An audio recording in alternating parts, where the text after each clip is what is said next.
All right, guys, so what I want to do today is I want to immobilize somebody completely. And there's a couple of tricks that you can do that. We used to see this technique called a hog tie, which isn't really done anymore. I'm going to show you a version of that. It's called a half hog tie. And I'm going to show you it through an omoplata. Okay, so we're just working on the upper body right now. And we're going to start with one arm locked into the omoplata.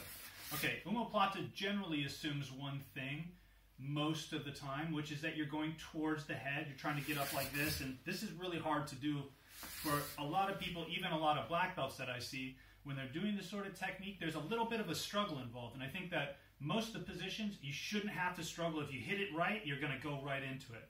Okay, so it's a little easier to find a pocket if you're going backwards.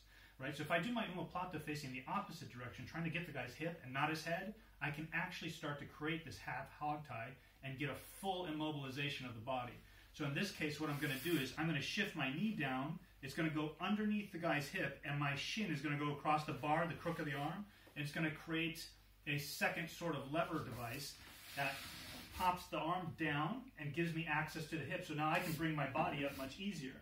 Okay, this is a quarter hog tie, right? It is an omoplata, but it's in a bicep lock position, right? So this is going to make the guy have to brace himself.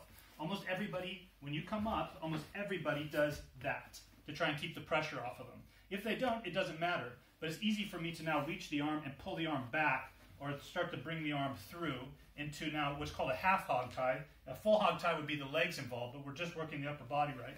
So even here, it's nice for me to then, if the guy blocks, I can also do this, reach inside and start to choke the guy, right? And then still, because the arm is trapped, I'm in a type of, it's almost like a full Nelson, but it's done with my entire body, right? So this situation here would be an example of a half hog tie.